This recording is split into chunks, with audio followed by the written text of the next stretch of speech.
Assistant director उद्योग या प्रबंधन जिसको बोलते हैं मैनेजमेंट या फिर इंडस्ट्री, काफी चर्चा में है यह पोस्ट। असिस्टेंट डायरेक्टर आई मतलब इंडस्ट्री बोलते हैं, इसको एडीआई बोलते हैं।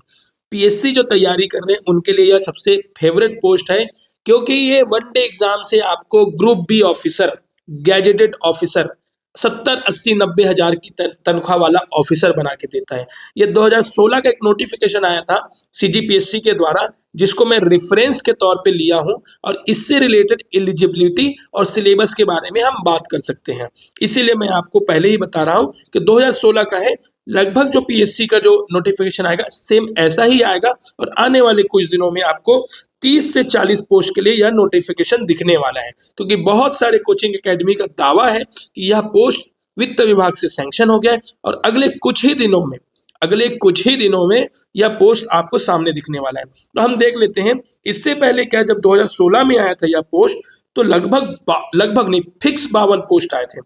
कितने पोस्ट आए थे? 52 पोस्ट आए थे, जो कि 5400 ग्रेड पे। खास बात इसको देखिए, 5400 ग्रेड पे, आपको पता है ना 5400 ग्रेड पे कौन कौन से जॉब का होता है? DSP, deputy superintendent of police, deputy collector, और ऐसे 2-4 पोस्ट जिसको क्या बोलना चाहिए, 1-2 पोस्ट और होता है जो वित्त विभाग में जाता है ना, वो लेखा अधिकारी, इस तरीके से हिंदी में बोलते हैं। तो कुल मिला के आप देख लीजिए, पिछले बार 2016 में जब आया था तो 52 पोस्ट आया था, इस बार लगभग 30 से 40 पोस्ट है। यह एग्जाम कितने नंबर का होता है, क्या पैटर्न होता है, माइनस मार्किंग होता है कि नहीं होता है, इसको देख लेते हैं। देखो, सेवा की श्रेणी होगी क्या? राजपत्रित। में आपको बताया ना, गैजेटेड ऑफिसर बनने का अकेला ऐसा एग्जाम है, अकेला एग्जाम में से एक है जो सीजीपीएससी के द्वारा वनडे एग्जाम में आप द्वितीय श्रेणी, सेकेंड क्लास ऑफिसर बनते हो। इसका तनख्वाह मैं आपको बता दूं 5400 ग्रेड पे का है, जो कि 15,600 से 39,100 का बेसिक होगा आपका। ठीक है, इनकी तनख्वाह लगभग आप समझ लीजिए इन हैंड 80-90 हजार बनने वाला है आपका। 80-90 हजार की तनख्वाह क्या होती है आपको समझना चाहिए। उसके अलावा शैक्षणिक अर्हता में बात कर लेते हैं। शैक्षणिक अर्हता जो है, किसी भी विषय में इंजीनियरिंग, अगर आपने इंजीनियरिंग मैकेनिकल से किया है, सिविल से किया है, इलेक्ट्रिकल से किया है, आईटी से किया है, सीएस से किया है, केमिकल से किया है, पेट्रोलियम इंजीनियर से किया, सब वैलिड है, सब वैलिड है।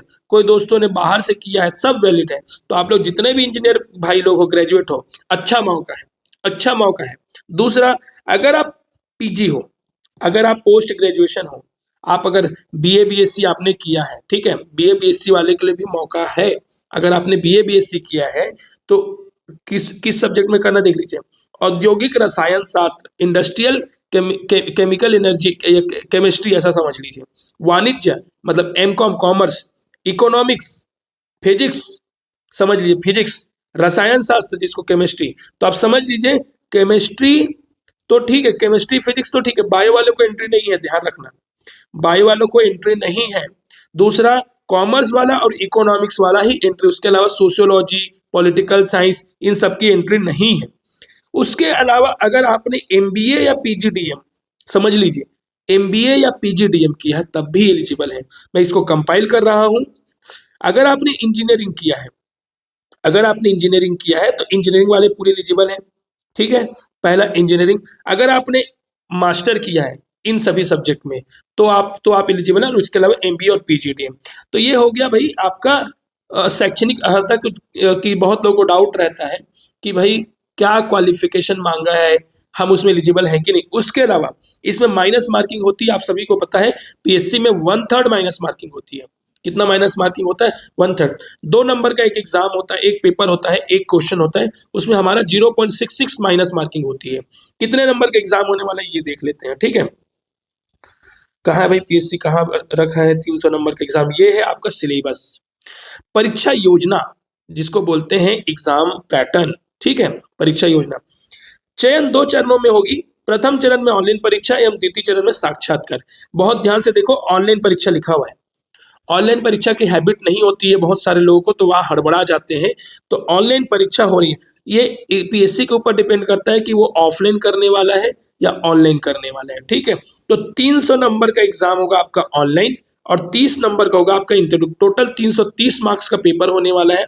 लिखित परीक्षा जो होगी वो 300 नंबर का होगा, ध्यान रहे। सिलेबस क्या रहेगा? सामान्य अध्ययन, सामान्य अध्ययन में जिसमें छत्तीसगढ़ का जीएस, इंडिया का जीएस, करेंट अफेयर्स, देखो लिख देता हूँ यहाँ पे, सीजीजीएस है ना, इंडिया जीएस, करेंट अफेयर्स। अब जीएस में आप समझ लीजिए ज्योग्राफी, हिस्ट्री, पॉलिटी, इसका भी ऐसी हिस्ट्री, ज्योग्राफी और यहाँ का थोड़ा पंचायती राज, ये सामान्य अध्ययन में आ जाएगा। तो जो पीएससी के बंदे तैयार कर रहे हैं उनके लिए थोड़ा सा यहाँ पे क्या होता है, वेटेज कम हो जाता है।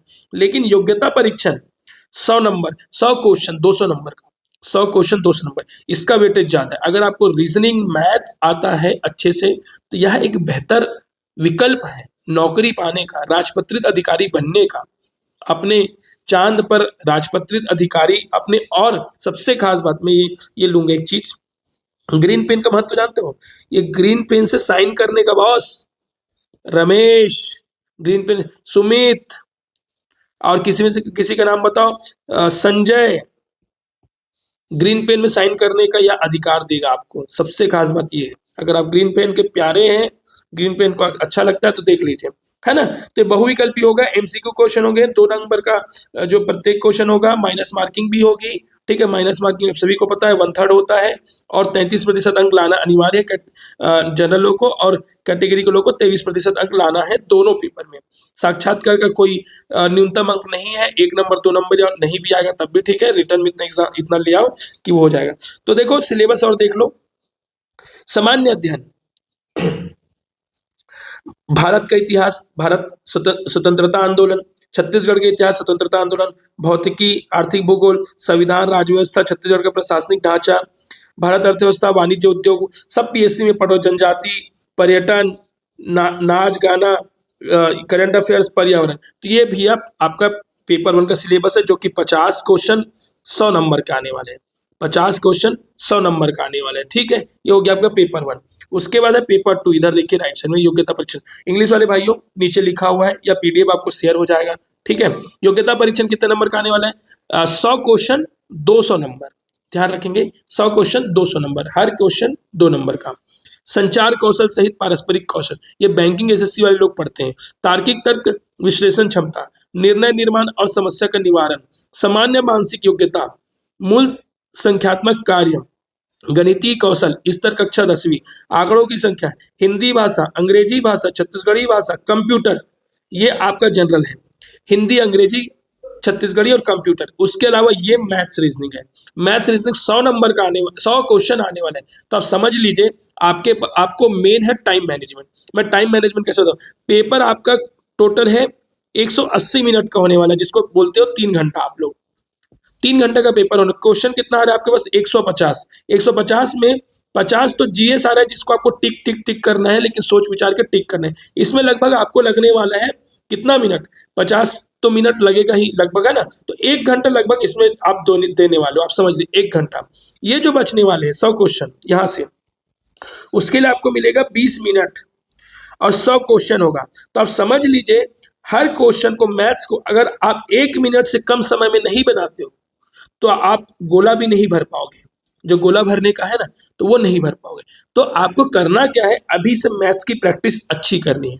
मैथ और रीजनिंग में स्पीड लाना है आपको। अगर टाइम एंड वर्क का क्वेश्चन आता है लेकिन आप 2 मिनट में सॉल्व कर रहे हो, तो आप पूरे 100 क्वेश्चन अटेम्प्ट करने में आपको मुश्किल हो जाएगा। तो इसीलिए आप जो भी टॉपिक पे तैयार करो उसमें स्पीड को जरा सा ध्यान दो। स्पीड होनी चाहिए, जल्दी होनी चाहिए क्वेश्चंस, ठीक है। तो मेरा उसके अलावा संख्या पद्धति है, रीजनिंग है, आपको डीआई आएगा, टेबल वाला, क्लॉक के क्वेश्चन होंगे, कैलेंडर के क्वेश्चंस होंगे। तो एप्टीट्यूड इसमें अच्छा खासा मांगे। अगर किसी का एप्टीट्यूड हो तो उसके लिए बहुत अच्छी अपॉर्चुनिटी है। तो इसी के साथ मैं आप लोगों से ये कहना चाह रहा था कि अगर आप लोग एडीआई का तैयारी करना चाहते हो तो आपको अभी से तैयारी करना पड़ेगा, क्योंकि इसका एग्जाम आने वाले कुछ दिनों में सीजीपीएससी के द्वारा नोटिफिकेशन जारी होगा। सीजीपीएससी के पास अभी कोई काम तो नहीं है, ऐसा नहीं बोलूंगा, लेकिन अभी पीएससी है जो 9 फरवरी को होने वाला है। उसके बाद सीजीएसआई है जो आने वाले मार्च अप्रैल में हो जाएगा, है ना, प्री एग्जाम, मुझे ऐसा लगता है। तो उसके बाद पीएससी के पास अकेला यही एग्जाम है, एडीआई का एग्जाम। एडीआई के एग्जाम की तैयारी की जा सकती है, लगभग सारा प्रक्रिया पूर्ण कर लिया गया है, ठीक है। इसी के साथ मेरे चैनल पे बने रहे और नए नोटिफिकेशन के लाने के लिए, डिटेल से जानने के लिए मेरे चैनल को सब्सक्राइब करें। Thank you so much.